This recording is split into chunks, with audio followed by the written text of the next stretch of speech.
এমন একটা চুরি যার কল্পনা করার জন্য একজন লোক তার জীবনের প্রায় 20টা বছর কাটিয়ে দেয়। এই চুরি করতে গিয়ে পুলিশরা কিভাবে তাদের বিরোধ করতে পারে আর তার সাথে থাকা চোরেদের কি কি অসুবিধা হতে পারে, তারা কি রকমের সমস্যা করতে পারে, সবকিছুই তার প্ল্যানের মধ্যে জানা ছিল এবং তাদের কাছে ছিল ব্যাকআপেরও ব্যাকআপ প্ল্যান। একটা প্ল্যান ফেল হয়ে গেলে তারা পরের প্ল্যানে শিফট করতো। তো চলুন আর বেশি দেরি না করে গল্পটা শুরু করা যাক। শুরুতেই আমরা একজন মেয়েকে দেখি যে পেশায় একজন চোর, যার নাম টোকিও। এখনো পর্যন্ত প্রায় 15টি চুরি তার নামে ছিল, কিন্তু একদিন চুরি করতে গিয়ে তার বয়ফ্রেন্ডকে গুলি লাগে, যার ফলে সেও একটি গার্ডকে গুলি করে মেরে দেয়, যার ফলে সে তৎক্ষণাৎ চোর থেকে খুনিতে পরিণত হয়ে যায়। এবার সে একদিন লুকিয়ে তার মায়ের সাথে কথা বলে দেখা করতে যাওয়ার সিদ্ধান্ত নেয়, যেটা আসলে পুলিশের একটা প্ল্যান ছিল, কিন্তু তখন সে সেটা জানতো না। কিন্তু তার পুলিশের ফাঁদে পড়ার আগে আমাদের স্টোরির মেন হিরো, যার নাম কেউ জানে না, যাকে সবাই প্রফেসর বলে জানে, সে এসে তাকে পুলিশের প্ল্যানের সমস্ত ফটো দেখিয়ে বাঁচিয়ে নেয় এবং তার দলে সামিল করে নেয়। আর এইভাবে প্রফেসর আরো 7 জনকে জোগাড় করে নেয় তার দলের জন্য, যাদের কাছে এই পৃথিবীতে হারানোর মতো কোনো জিনিস নেই।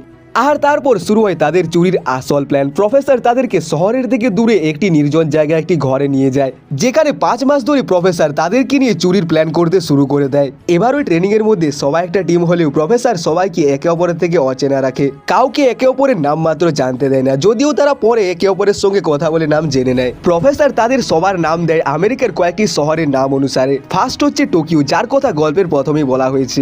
দ্বিতীয় হচ্ছে বার্লিন, যে হচ্ছে একজন নামি দামি চোর, যে প্রায় 434টি চুরি করেছিল এবং সেই হলো এই চুরির ইনচার্জ। তৃতীয় হচ্ছে মস্কো, যে কয়লা খনিতে কয়লা খোঁড়ার কাজ করতো, কিন্তু সেখান থেকে রিটায়ার নিয়ে সে দোকান খোঁড়ার কাজ করতে আরম্ভ করে দেয়। সে প্রায় 15টি সোনার উপর দোকান খুঁড়ে তার ভেতরে গিয়ে সেখান থেকে চুরি করে। আর চতুর্থ হচ্ছে ড্যানভার, মস্কোর ছেলে, যে খুবই গরম মাথার ছেলে এবং সে ড্রাগসের ব্যবসা করতো। এবং 5 নম্বর হলো রিও, যে হচ্ছে একজন হ্যাকার, ছোটবেলা থেকে কম্পিউটার নিয়ে সে বড় হয়েছে। 6 নম্বর হচ্ছে হেলসিঙ্কি আর অসলো, যারা ছিল হাতিয়ারের এক্সপার্ট এবং বডি বিল্ডার, কারণ সমস্ত চুরির জন্য কয়েকটি বডি বিল্ডার লোকের প্রয়োজন হয়ে থাকে। এবং 6 নম্বর হচ্ছে নাইরোবি, যে নকল নোট তৈরির কাজ করত, আর সে হচ্ছে এই চুরির কোয়ালিটি ম্যানেজার। এইবার হচ্ছে এই চুরির নিয়ম। প্রফেসর এই চুরির জন্য কয়েকটি নিয়ম তৈরি করে দিয়েছিল, যাতে তারা পাবলিকের নজরে হিরো হতে পারে। আর এই চুরির প্রথম নিয়মে ছিল কোনো রকমের কোনো খুন না করা, সেটা পুলিশ হোক বা কোনো হস্টেজে, এবং প্ল্যানের বাইরে কোনো রকমের কাজ না করা ইত্যাদি। তারা চুরি করতে যাচ্ছিল স্পেনের দ্য রয়্যাল মিন্ট ব্যাংক।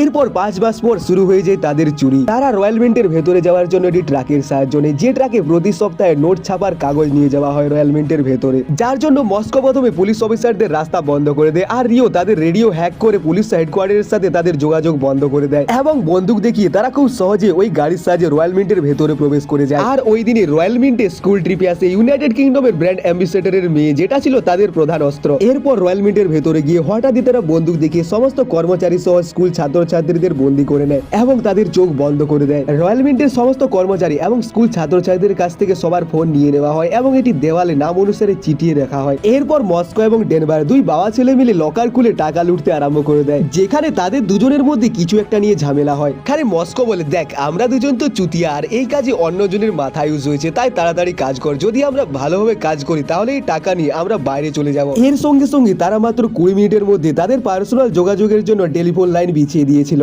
যাতে পুলিশ তাদের কোনো রকমের ট্র্যাক না করতে পারে। এইভাবে প্রথম দিকে সবকিছুই তাদের প্ল্যান অনুসারে চলে। এরপর শুরু হয়েছে তাদের চুরির আরেকটা পর্যায়ে, যেখানে তাদেরকে পুলিশের কাছে ধরা পড়ার নাটক করে আবার রয়্যাল মিন্টের ভেতরে ঢুকে যেতে হতো এবং এইভাবে এর ফার্স্ট পার্ট শেষ হয়ে যায়।